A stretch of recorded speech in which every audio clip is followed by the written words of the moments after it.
Imba yabva yatodhirika ndobva ndatodhirikirwa. Mwana wangu wanga ari pasaidhi ari pamubhedha, saka ndinokwanisa kubata mwana. Handitozivi kuti mwana wakabudawo sei. Ini pendakadhirikirwa ndakandozondoonawo guwe ratosvika ndo rakandipushira kuti ndibude kunze. Ndabuda kunze ndakararamba ndichindoeredzwa nemvura. Ndaeredzwa nemvura ndarasirwa kusaidhi. Mhuri yangu handisi kuziva kuti zvakamira sei iko kumberi kwacho kwandiri kuda kuenda, nokuti network haisi kuita. Hapana transport, marodhi ese akavhara akazara mavhu, makacherwa nemvura, saka ndakutadza kuziva kuti ndofamba sei. In 2019, Cyclone Idai wreaked havoc in Chimanimani district, Manicaland province, leaving behind a trail of destruction. Homes were swept away, essential infrastructure lay in ruins, and the once lush landscapes were transformed into desolate wastelands.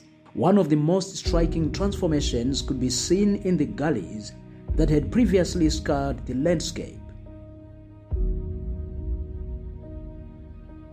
These deep channels, carved out by the fury of the cyclone's raging waters, posed significant challenges to the villagers. They rendered roads impassable and obstructed access to essential services such as health and education, among many others. Dambudziko rakanyanya kuzokura pakatanga macyclones, zoti cyclone eli pozoita Idai ndiye yakazonyanya kutiparadzira kuti bhangu rirangire kunasa kukura chaizvo, asi kumwe kwese kuti aimbotori gadzirisa rechimboitawo, asi pakazotanga cyclone apa takurirwa. Saka mukushata kwebani kwarakaita, marodhi akanga agurwa nemvura, vana kuchikora vachaendi, vanode kuenda kumakiriniki zvakunetsa, mota hadzichadariki. Faced by the daunting task, villagers from different walks of life came together and decided to take matters into their own hands by working towards a common goal, the restoration of their community. Led by the determined local leadership, the community embarked on a journey of gully rehabilitation. Most of the villagers had witnessed firsthand the destructive power of the cyclone and are determined to restore their village to its former glory. Pane dzimba dziripo padhuze uye iroad inofambirawo motikari dzedu, sekuno kune irrigation ari kumberi uko, vanhu vayambuka vaida kunoita marketing dzavo kana kubva kuno kuti tichienda kuChimanimani, ndo dzimwe road dzatinoshandisa, saka mota dzakanga dzisingachadariki nepo. Gari iri raikanganise kufamba kwedzimota murodhi nevana. Mazuva rakaita zvarakaita kudai, ana kumboenda kuchikoro, aitotadze kutofamba ngekutoritya. Ranga rakutodestroya kana musha wanga wakutoda kutoenda ndiro richitore ivhu rechindoenda, ndiko kutopanganisa kwaraita. Ndakatozwa kufara kuti ndatoita rikagadzira. The community's efforts did not go unnoticed either, as the government of Zimbabwe, together with practical action through the Resilience Building for Chimanimani Communities project, has been working with affected communities to increase incomes through incentives for households working in gully reclamation. Magalis Munum province, Manicaland, arikuramba arikuwedzera nekuda kwekuchinja kuri kuita manairo ari kuita mvura, runoff yawanda, then muminda zvevarimi zhinji hamusina makondowasi akawanda zvokuti mvura haichakwanisi kuchengetedzeka zvakanaka muminda, so runoff yabva yawedzera ndo yakukonzera kukukurwa kwevhu kwakusvikira pamagali anenge akakura zvakadai. Basa riri kushandwe zvakanaka, magabhilonzi akutoiswa, zvitulu zvakutotaridzikawo kuti tinotenda chaizvo nerubatsiro rwamakatikira. Nanhasi tiri kutofara, titori kuvanhu atori pabasa sofa kutoshandira bhangi. Pezviri zvakuenda zvichitooneke pikicha yazvo chaizvo nehope mumba dzakutoita, tayatondoti kototinhira zviya tototsumbe kutiza mudzimba mwedu nerodhi yedu yataitoshandisa kutore zvinhu zvedu tichiendesa kumadzimba zvingava zvirimwa sofa tafara iri kugadzirwa zvaane pikicha yakatonaka chaizvo chaizvo. For this gali ratakatarisana naro, gali iri ranga rakutyisa zvisingaiti uyezve ranga rakuenda it was too deep, in fact deep, and it was widening. Ranga rakuchiwidena, ranga rakupinda mumashops, rakupinda mumafields, apo ranga rakutotora neroad. The extent was too high on this gully, zvekuti vazhinji vaiti vachisvika panapo vachida kuita reclaim vaibva vangoti aiwa no, this one is now an extended gully rekuti hatichakwanisi kuriita reclaim. Through the Cash for Work program, 1,000 disaster-affected households participated in the rehabilitation of key community assets such as roads, schools, and houses to improve their local economies.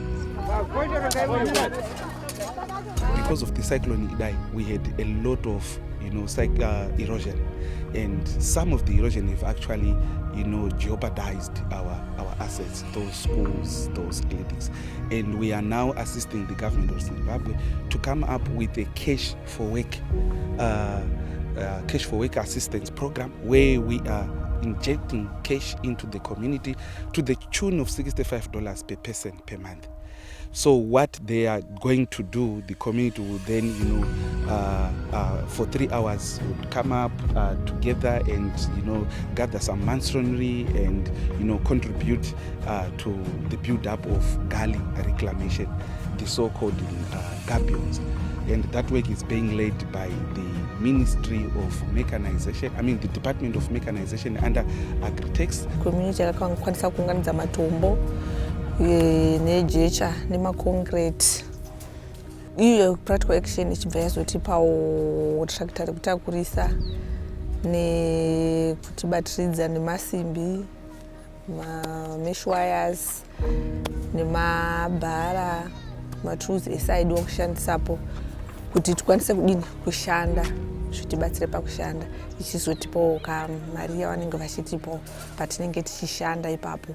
The Resilience Building for Chimanimani Communities project also enhanced agricultural productivity and food security by rehabilitating their irrigation water canals that were completely destroyed by the cyclone. By reviving these irrigation canals, the government aimed to empower 1,500 vulnerable farming households, representing 8,900 individuals, to increase their agricultural production through agroecology. My irrigation akatinakira pakuti pechikafu nokuti ndimetinoona kudya kwedu. Tikarega kushanda hapana chokurya. Izvo zvimvura zvaisina kutipinda mugero maerano mugero wedu mudoko. Atine chatakarima titori mukati menzara pari zvino. Saka toti aye zano nderipi tonzi tiri kupai masimende tikati tori pano. Toda kutosima saka tuwedzere mugero nokuti tatisi kukwana mvura yacho. Ikauya anogona kugumira uno kumusoro kwedu haichasviki zasu. Saka toti ngatiwedzere kwemugero zvanzi atinokupai yete miri zvakanaka. Muri kupuwe semende tikati mururu noto. Saka muchiona takamira temene isusu vana mai. Pano tiri kugadzira kanao yedu muno mugisa out block. Kanao number 5. Dambudziko rangara pakati pedu rarekuti mugero wedu wanga watsakara zvakanyanya. Usingachakwanisi kutakure mvura nekuti mukatarisa nechekuzasu mugero wedu iyoyi kanao yedu yakanga yatsemuka zvekuti yange yakurase mvura. Kanao yakaafectwa zvakanyanya necyclone Idai mushure mekunga yaitika ndokubva yarasa malevels. So takatanga kutoipwanya yese destroyer so that tochanga panyowani. These once thriving irrigation water canals and fish ponds, the lifeline of the community's agriculture-based economy, enabling farmers to cultivate throughout the year, were destroyed by the cyclone. The restored irrigation systems, together with fish ponds, are now expected to increase the community's agricultural production through agroecology and fish and livestock management training. Takatanga kurima muna 2013. End of 2012 ndo patakatanga kurima kusvika patakazo kublokerwa mvura yedu kana patakatorerwa mapaipi edu necyclone Idai.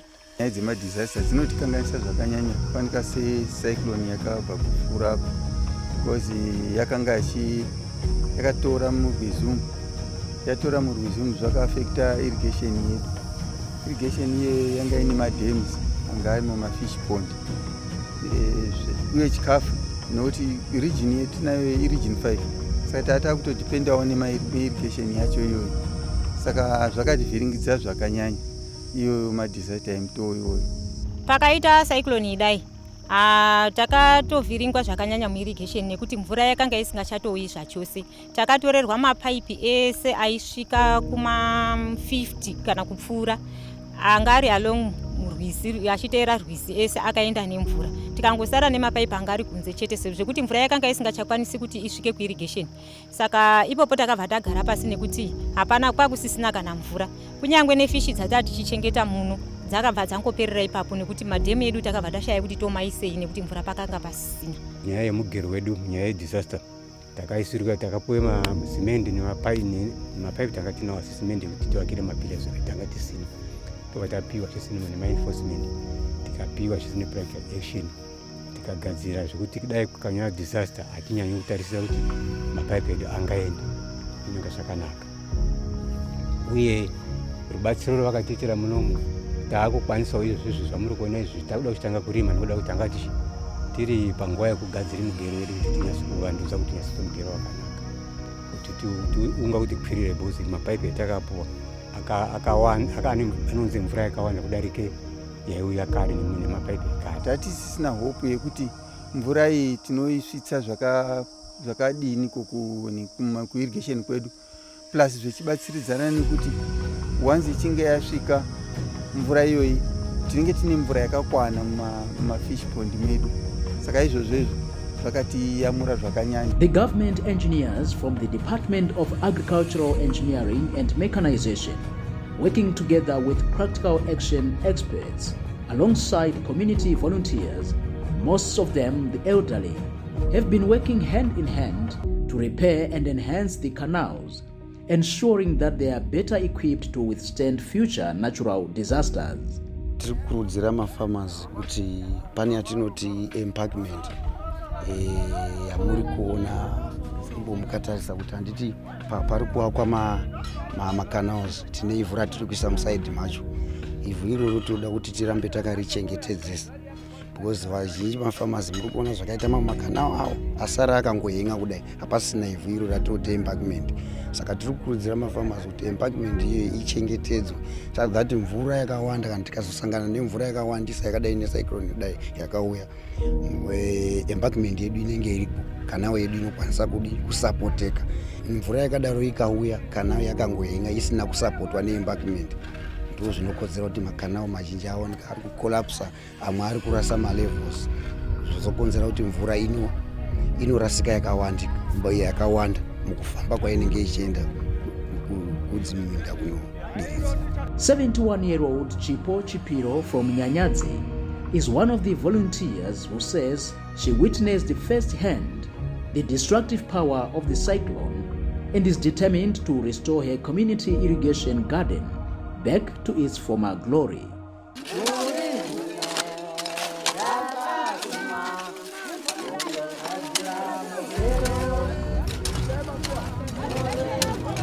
Kanara redu kutanga kwaro ranga rikambonaka pakazotange cycle erini paya zvikafusirika zvikadini saka ndopa zvakazotange kuvhiringa kanara yedu iyi number 5 yeB South. Saka mvura yanga yakutiitire shoma vanosenzesa kanara iyi mvura yanga yakutiitire shoma saka zvamwaita izvi kutipe masimende kuti tigadzirise kanara yedu zvabva zvatisimudzira kurima kwedu zvichatisimudzira ichasirawo nhaka kuvana vedu vachizorimawo mvura yakanaka kana yakadini vachazoraramawo mune zvakanaka ngoti zvinonga zvasimudzikira kanara yedu yakupinde mvura. Apart from assisting in gully reclamation, restoring irrigation canals, the Resilience Building for Chimanimani Communities project reached 32,000 community members with information on early warning systems and adverse weather risks, including how to identify a hazard and measures to reduce hazard risks to help build their response to disasters. Mukataura mutaure moshedzera pane mafasha marikuuya vanhu masafe havens kwa vanhu vanoziva kuti ndipo patotizira macritical areas tosvika kuti zvofura vanhu vaita safe. Next time around woona kuti you make sure after the event wodzokera futi wochacha.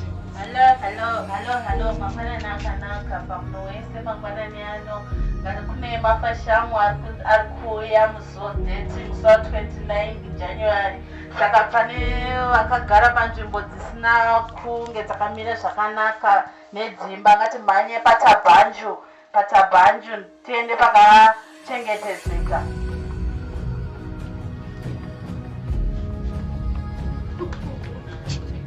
Ticho chibhatani chacho. Hello, mangwanani akanaka. Tiri kumudzidzisa mangwanani ano nezvemvura yakawanda iri kuda kuuya kuzobata munzvimbo yedu yeChimanimani. Saka tiri kuti pane vari panzvimbo dzisina kuchengeteka, endai pakakwirira kuti mugone kubatsirika. Saka ngatigarei takagadzirira vari panzvimbo dzakadzikira. Ngatimhanyei kwakakwirira vane dzimba dzisina kumira zvakanaka. Ngatiwanei tiende pakachengetedzeka kuti tiwane ruchengeteko rwakanaka. First aid training yakakosha. Takabatsirika, takanga tisina ruzivo rwefirst aid. Kunyanya muwadhi muno, even Chimanimani as the whole district. Takanga tisina ruzivo rwekuti njodzi ikauya tinotangira papi. Dzimweni dzenguva taizongotarisa munhu dambudziko riri kuitika tichingoti tinomirira vanobve kuchipatara, asi isusu tiripo kuti tinokwanisa kubatsira munhu. Saka isusu sema first aiders tiripo pakuderedza dambudziko munhu asati asvika kuchipatara, even vamweni vanoita zvekuuya wasati wauya, because isusu tingori first aiders kubatsira kuti zvinhu zvinokwadza zviri panzvimbo zvitaramuke kubva kune nharaunda.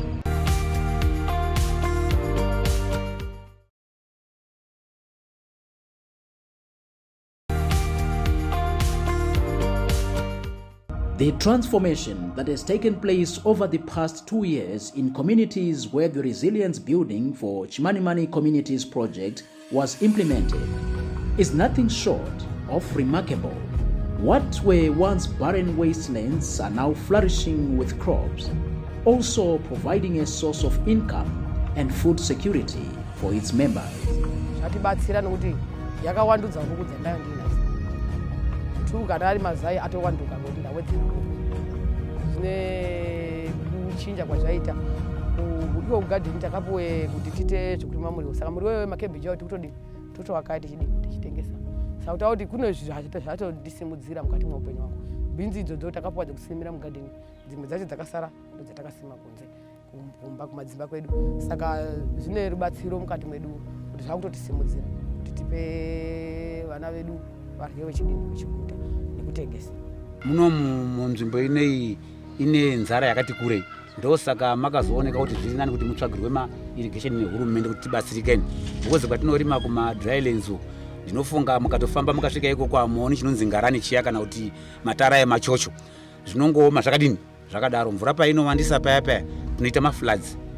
Ikange ichina yashoma yobva yaita futi madroughts. Saka ndo dambudziko riri kuno. Saka kuuya kweirrigation yakatibatsira maningi. Inzvimbo diki zvayo yatinorima 0.1 but pakuraramisa kuti vana vaoneka chikafu vanomboraramawo kuti kuchikoro, mbozi makore acho usati wana irrigation vanga vasikatoendi kuchikoro.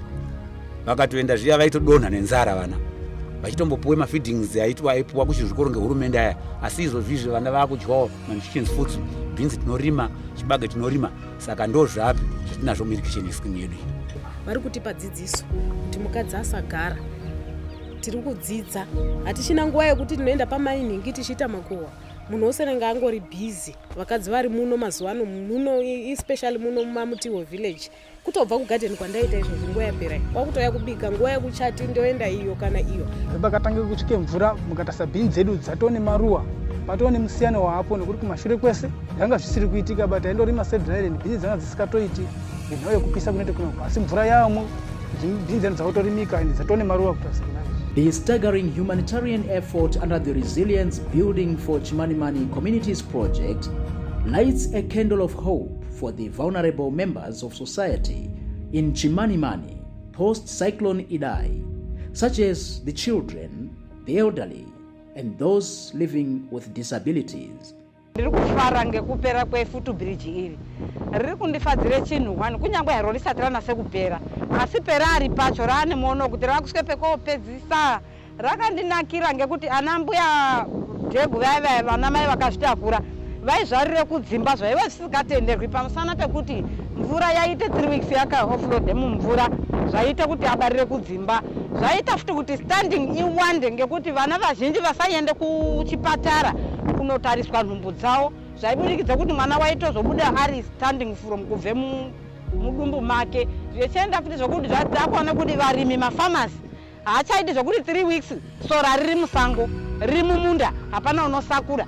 Izvozvizvi munhu wese wakwanise kuosakura ngoti pekuyambuka napo waanapo plus ana echikoro haachaiti zvaaita zviya kuti 3 weeks akagara. Izvozvi pasi rate yedu tiri kutarise kuti iri kutobve papesendi paari ari kubva achikwira kubudikidza nokupera kwaakuite futu bridge iri. In the face of challenges, the communities have exemplified the strength and resilience of the human spirit. Their story of rebirth against all odds reminds us that with determination, obstacles can be overcome and people can be able to create a better tomorrow for themselves and future generations.